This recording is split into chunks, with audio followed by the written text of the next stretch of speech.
The very long day by the river. Told us it might be around a Hadza fire, for sleep. In a quiet valley where the baobab trees stand wide and silent, there is a river. It does not shout. It does not sleep. It just moves, slow and shining, like a snake that never tires. This is a story of one very long day by that river.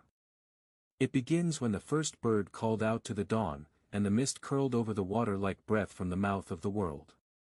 The sun was still hiding behind the far hills, but already the light was stretching its fingers across the valley floor. A boy named Nangu and a girl named Asha were awake. Not all the way awake, but enough to see the glow coming through the cracks of their grass hut. Enough to know the day had started moving, even if they had not. Their grandmother, old and quiet as the stones near the fire pit, was already up. She didn't speak much in the mornings, only hummed the same slow song she always hummed when she mixed the porridge. That song had no words, or maybe the words were too old for mouths now. "Go," she said after the food was gone. "Go to the river. Fish if there are fish. Watch if there are none." So they went. Nangu had a spear, not sharp enough for lion, but sharp enough for tilapia. Asha had a little bag made of bark string. She carried it proudly, even though it was empty. That would change, she said. It would be full by the time the sun stood straight above them. The path to the river wound between low brush and crooked trees. A lizard watched them pass, his sides pulsing with breath. A monkey clacked his teeth from a high branch, then forgot them. At the river, everything smelled wet and green. The water curled around the roots of fig trees and slid over stones smooth as sleeping skin. They waited. Nangu stood in the shallows, silent like a heron. Asha sat on a rock, watching dragonflies paint the air with their shiny wings. Time passed slowly, the way time always passes by the river. Nangu saw a fish. He didn't move. He waited. The fish came closer, then darted away. His arm dropped. "Too fast," he said. "It will come back," Asha said. "They always do." And she was right. Later, after more waiting and more stillness, the fish came again. This time Nangu struck. The water splashed, and for a moment it looked like he missed again, but when he pulled his spear up, the silver shape of the fish hung there, dancing in the sun. They whooped, not loudly, just enough to make the heron blink from across the water. One fish in the bag now. One shadow less in the river. But the day wasn't done. They ate wild berries from the edge of the reeds and watched a crocodile drift like driftwood. They saw a turtle the size of a cooking pot, and they followed its trail until it disappeared into thick grass. Asha found a feather and stuck it in her hair. Nangu found a cracked gourd and made it into a scoop for water.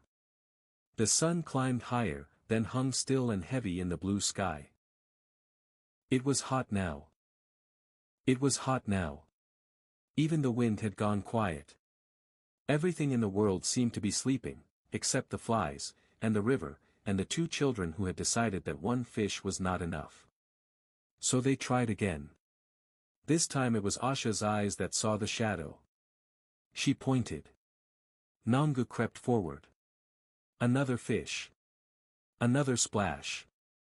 Another moment of silence before the laughter came. Two fish in the bag. Now it was time. They turned back. The trees had shifted their shadows since morning. The rocks were warm.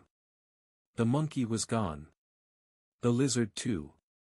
But the wind returned, brushing against their faces as if it had been waiting all day just to walk with them home. When they reached the hut, the smoke from the fire was curling like the mist had that morning. Grandmother was still humming. She looked at the fish, then at the children, and nodded once. A pot was filled. The fish were cleaned. The fire hissed with drops of water and fat. And when the stars began to gather in the sky like ashes drifting up from the fire, Nangu and Asha curled under their blanket of goatskin and dust. Was it a long day? Grandmother asked. Yes, Asha said. No, Nanga said. They looked at each other and laughed. And the river kept moving, out in the dark, quiet as ever, winding its way past the baobabs, past the stones, past all the days and all the nights. And that was the very long day by the river, the very long night by the river. A continuation, told around the Hadza fire. The fire had burned low, and the fish bones cracked in the coals. Grandmother leaned back against her mat of woven grass. Her eyes were almost closed, but not sleeping yet. Grandmothers never sleep first. That is the rule of the fire.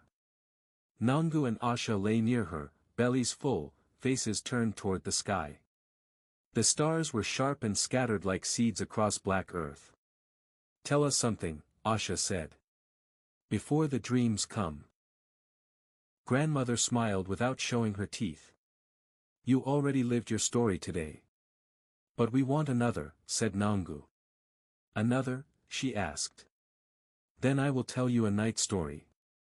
A quiet one. The fire cracked. A night bird called once, then stopped. The wind shifted through the grass. And grandmother spoke. A long time ago, before your feet had touched this land, before my feet had even stood strong beneath me, there was a boy named Lebo who listened to the river more than to people. He listened when it was high from the rains. He listened when it whispered low in the dry season. He said the river had voices in it, old voices. Some laughed like children, some sighed like tired hunters, and one voice, he said, sang all the time.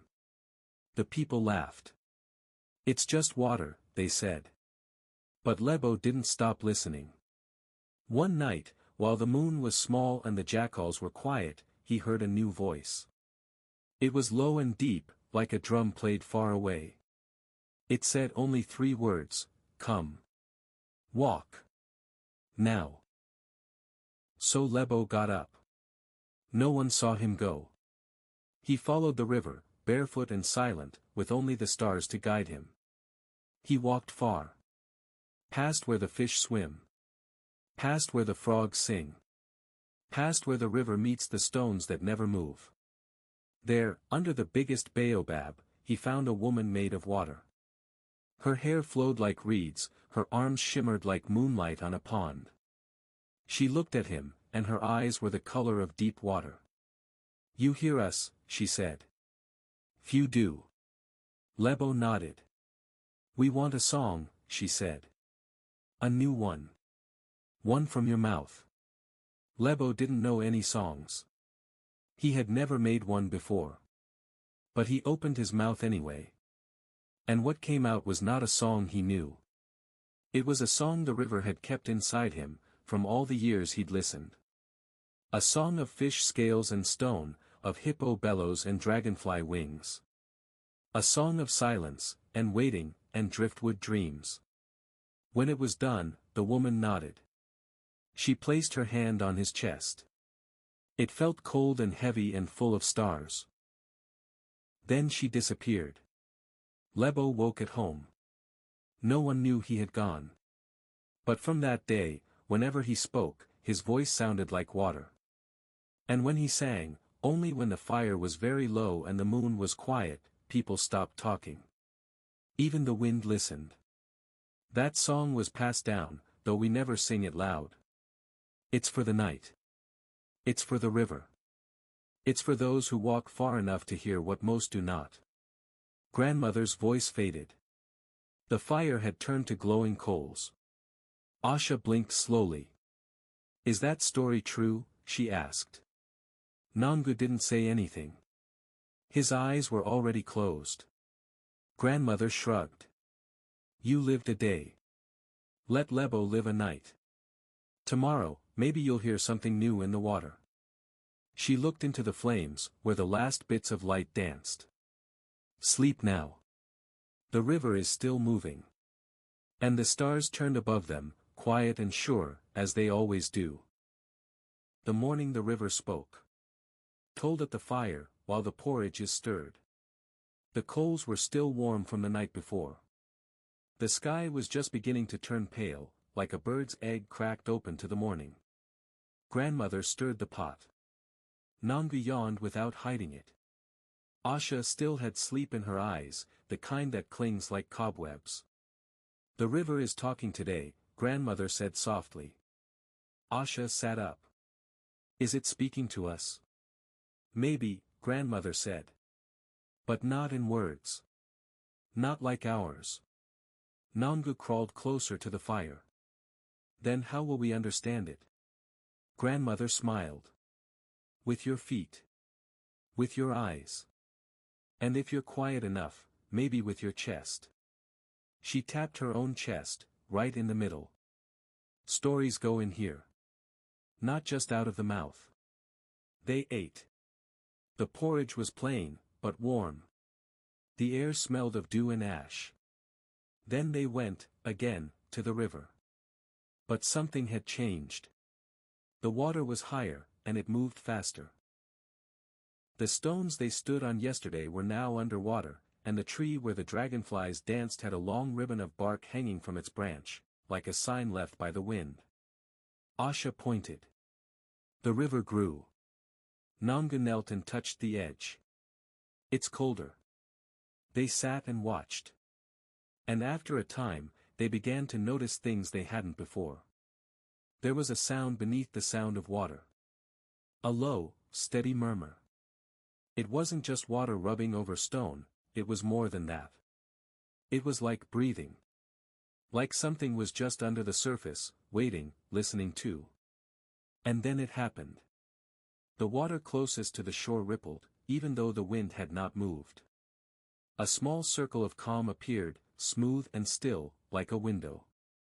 A single fish leapt through it. Not high, not fast. Just a small silver flick. Then gone. But the circle remained. And in that circle, they both saw something. Not clearly. Not all at once. But it was like a face. Or a memory. Or a voice you can't quite place. Something that felt old. Asha leaned closer. "Do you see it?" "I feel it," Nangu said. The river didn't speak in words. But something passed between the water and their hearts, like warmth from the sun, or a breath shared between people who trust one another. It was saying, "Yes.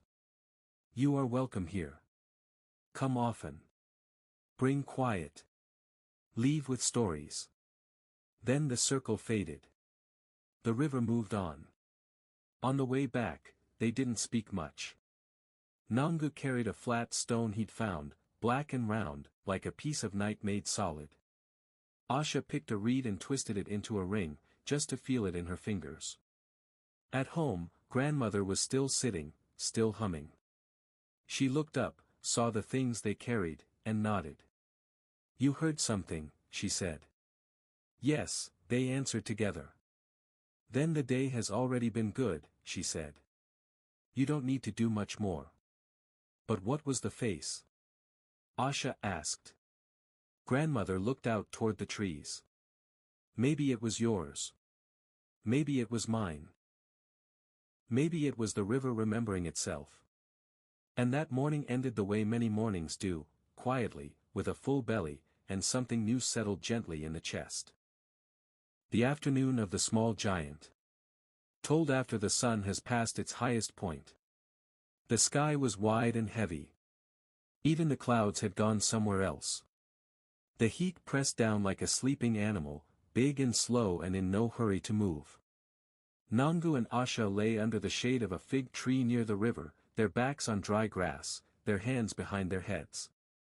"I don't want to do anything," said Nangu. "You already are," said Asha. "You're being still." "Still isn't doing." "Yes it is," she said. "Stillness is how some things grow." Grandmother would have liked that answer. They listened to the grass hiss and the river murmur. A fly buzzed near Asha's ear. She didn't swat it. Just blinked. Then, just beyond the tree's shadow, they heard a sound like a twig snapping, once, twice, then again. But the sound didn't come from above. It came from below. They sat up. There, walking carefully over the cracked dirt near the roots of the tree, was a beetle. But not just any beetle. It was the biggest beetle they had ever seen. As big as Asha's palm, with a shell dark and shiny like oil, and horns that curved like the tips of a kudu. It walked with purpose. Step by step, it pushed a round ball of dung 3 times its own size. Nangu watched. "He's stronger than I am." "He's stronger than both of us together," Asha said, watching it roll. And then Nangu whispered, "Maybe he's a small giant." They followed the beetle for a while, careful not to scare it. The river shimmered nearby. The sun didn't care. It kept burning above them, but they didn't notice. The beetle pushed the ball through pebbles, around thorns, under roots. It never stopped. When it slipped, it tried again. When the ball wobbled, it steadied it. "It doesn't look back," said Asha. "It knows where it's going," said Nangu. They walked with the beetle all the way to a small patch of bare earth. The beetle stopped. Dug a hole with its back legs. Then, very slowly, it rolled the dung ball in and buried it. And after a pause, it walked away. Just like that. Without waiting for thanks or applause or even a glance. Asha sat down. Why would he do all that work just to bury it? Nangu thought. Maybe that's what small giants do. They stayed there a while, looking at the small patch of ground, thinking of the beetle still walking somewhere out of sight. Then Asha said, "That's a story." "Not a big one," said Nangu. "No," she said, smiling. "A strong one." When they returned home, grandmother was chewing roots and watching the ants move through the ashes. "We saw a giant today," Asha said. Grandmother raised an eyebrow. "Was he taller than the trees?" "No," said Nangu. "Shorter than your thumb." Grandmother smiled, slow and wise. "Ah. Those are the ones to watch." And that was how the afternoon passed, with a beetle, a ball of dung, and a lesson that even the small ones carry weight. The afternoon of the small giant. Told after the sun has passed its highest point.